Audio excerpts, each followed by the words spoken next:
ಎಲ್ರಿಗೂ ನಮಸ್ಕಾರ. ಇದೇನು ಟಾರ್ ರೋಡ್ ನೋಡ್ತಿದ್ದೀರ ನೀವು, ಇದು ಕುಂತ್ಕೊಂಡಿರೋಂಥ ಜಾಗನೇ ನೋಡಿ. ಇಲ್ಲಿಂದ ಹಿಡ್ದು ನಿಮಗೆ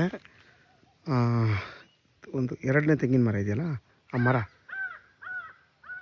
ನೋಡಿ, ಆ ಮರ ಇದೆಯಲ್ವಾ, ಆ ಮರದವರೆಗೂ ನಿಮ್ಗೆ ಹತ್ತಿರ ರೋಡ್ ಫೇಸ್ ಏನಿಲ್ಲ ಅಂದರೆ 150 ಅಡಿಗಿಂತ ಜಾಸ್ತಿ ಬರುತ್ತೆ. ಇದು 1 ಎಕರೆ ಜಾಗ. ಈ ಜಾಗ ಬಂದು ರಾಮನಗರಕ್ಕೂ 8 ಕಿಲೋಮೀಟ್ರ್ ಆಗುತ್ತೆ, ಚನ್ನಪಟ್ಟಣಕ್ಕೂ 8 ಕಿಲೋಮೀಟ್ರ್ ಆಗುತ್ತೆ. ಊರು ಪಕ್ಕದ್ದೇ ಜಾಗ.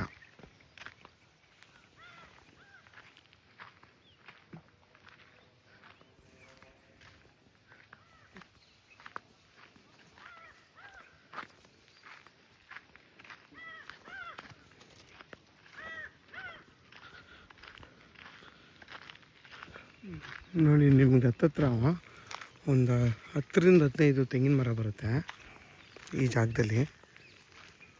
ನೋಡಿ, ಇವೆಲ್ಲ ಫಲ ಕೊಡ್ತಾರಂಥ ಮರಗಳು. ಇದ್ರ ಬೆಲೆ ಬಂದು 3.5 ಲಕ್ಷ ಹೇಳ್ತಾರೆ. ಕೆಂಪು ಭೂಮಿ ಇದು ಬಂದು ನಿಮಗೆ ಸೌತ್ ಫೇಸಿಂಗ್ ಬರುತ್ತೆ. ನೋಡಿ, ಅಲ್ಲಿವರೆಗೂ ಬರುತ್ತೆ ಆ ಮರದವರೆಗೂ. ನೋಡಿ, ಅಕ್ಕಪಕ್ಕ ಎಲ್ಲ ಮನೆಗಳೆಲ್ಲ ಇದೆ. ಊರ ಪಕ್ಕದ ಜಾಗ ಇದು.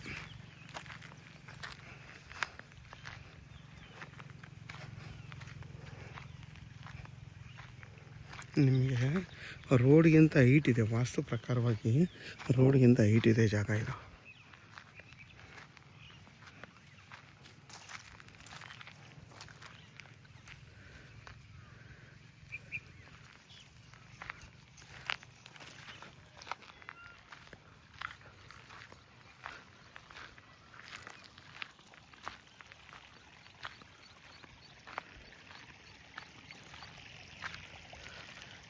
ಈ ಜಾಗಕ್ಕೆ ಬೋರ್ ಇಲ್ಲ, ಪಕ್ಕದವ್ರು ಬೋರ್ ಮಾಡ್ಕೊಂಡು, ಬೋರಲ್ಲಿ ಪಕ್ಕದ ಜಾಗದಲ್ಲಿ ಬೋರ್ ಹಾಕ್ಕೊಂಡು, ಆ ಬೋರಿಂದ ಕಾಲುವೆ ಥರ ಮಾಡ್ಕೊಂಡು ನೀರು ಬಿಟ್ಕೊಂಡು, ಇದೆಲ್ಲ ನೋಡಿ ಎಷ್ಟು ಚೆನ್ನಾಗಿ ಮಾಡ್ಕೊಂಡಿದ್ದಾರೆ ತೋಟನ.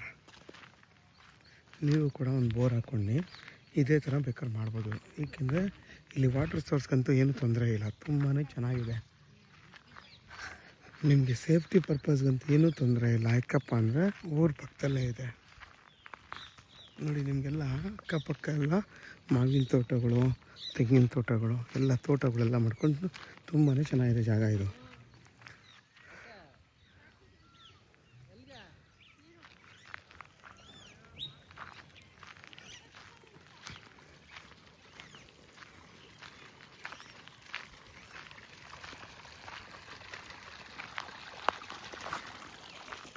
ನೋಡಿ, ನಿಮಗೆ ಮಾವಿನ ಮರ ಐತಲ್ಲ ಅಲ್ಲಿವರೆಗೂ ಬರುತ್ತೆ. 1 ಎಕರೆ ಸ್ಟಾರ್ಟ್ ಆಗಿ ತುಂಬಾ ಸ್ಕ್ವೇರ್ ಆಗಿ ಬರುತ್ತೆ ಜಾಗ. ಬರ್ತಾ ಹೈಟ್ ಐತೆ, ರೋಡ್ಗಿಂತ ಹೈಟ್ ಇದೆ. ಒಳ್ಳೆ ಜಾಗ ಇದು. ನಿಮ್ಗೆ ಹತ್ತತ್ರ ಒಂದು 15 ತೆಂಗಿನ ಮರಕ್ಕಿಂತ ಜಾಸ್ತಿ ಬರುತ್ತೆ. ನೋಡಿ, ಇವೆಲ್ಲ ತೆಂಗಿನ ಮರಗಳು ಈ ಜಾಗಕ್ಕೆ ಸೇರುತ್ತೆ.